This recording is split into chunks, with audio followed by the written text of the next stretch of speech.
বাগডোগরা বিমানবন্দরে নামতেই তৃণমূল প্রার্থী এবং অভিনেতা দেবকে দেখে জয় শ্রীরাম স্লোগান। পাল্টা কি করলেন তৃণমূল প্রার্থী, দেখুন।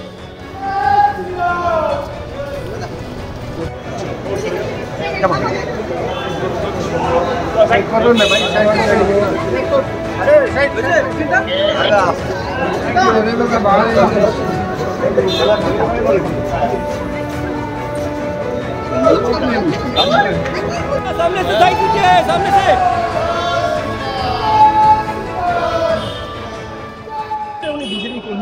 ঠিক আছে, উনি বিজেপি কর্মী না, উনি আমার ভারতবাসী।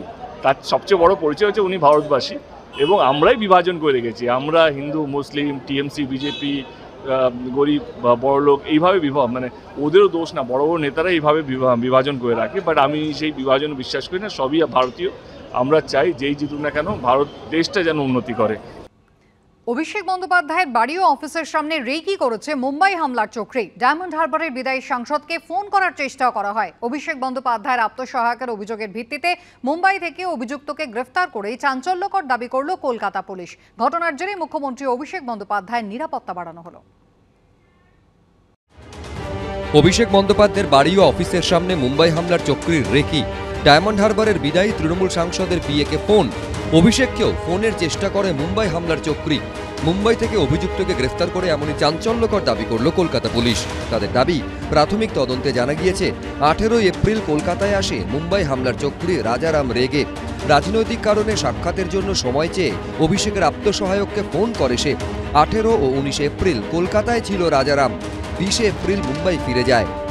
এই যে হোটেল রয়েছে, এই হোটেলে গত 18 তারিখে ওই ব্যক্তি তিনি ওঠেন, যার নাম রাজারাম রেগে।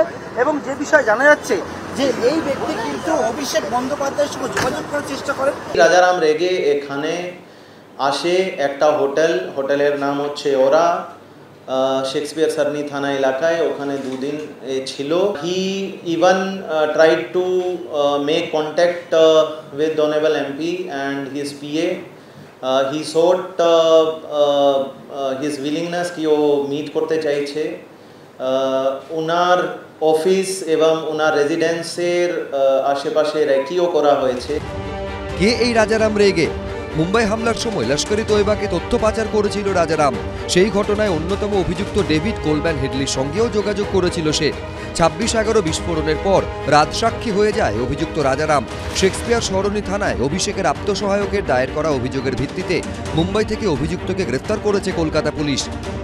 রাজনৈতিক বিস্ফোরণ জনগণ করছে, ওখান থেকে দৃষ্টি ঘোরানো যাবে না, চোরই থাকবে। ধৃতকে ব্যাংশাল আদালতে পেশ করা হলে 29 এপ্রিল পর্যন্ত পুলিশ হেফাজতে নির্দেশ দিয়েছে আদালত। ধৃতের সঙ্গে নিষিদ্ধ জঙ্গি সংগঠনের যোগাযোগ রয়েছে বলে আদালতে দাবি করেছেন সরকারি আইনজীবী। ও কেউ টার্গেট করবে না, ওদের হাতে যা বোমা আছে তাই ওদেরকে টার্গেট করবে। সব তো বোমা ওদের হাতেই। নিজের পার্টির লোককে যারা বোম মারিয়ে বলবে দেখো বোম মারছে আমাকে। নাটক তৈরি হচ্ছে, হয়তো বাজার যত খারাপ হবে দিদির নাটকও তৈরি হবে। এই যে কথাটা বলছে না, বোম মারবে হ্যান্ড করবে, তার মানে দিদি দেখাচ্ছে আমি ভিকটিম মুডের পলিটিক্স। জনগণের দরবারে অভিষেককে পাল্লা দিতে না পেরে শেষ পর্যন্ত অভিষেকের উপর প্রাণঘাতী হামলার চক্রান্ত চলছে। যে ব্যক্তি বলেছিলেন বোম পড়বে বা দেখতে পাবেন বিস্ফোরণ হবে, তার কথার সঙ্গে বা তার সঙ্গে এই রাজারাম রেগে বা এদের ক্রিয়াকলাপের কোনো যোগসূত্র আছে কিনা সেটাও তদন্তে খতিয়ে দেখা উচিত। এই ঘটনার পর মুখ্যমন্ত্রী মমতা বন্দ্যোপাধ্যায় ও অভিষেক বন্দ্যোপাধ্যায়ের নিরাপত্তা বাড়ানো হয়েছে। পার্থপ্রতিম ঘোষ, সত্যজিৎ বৈদ্য, অর্ণব মুখোপাধ্যায়, এবিপি আনন্দ।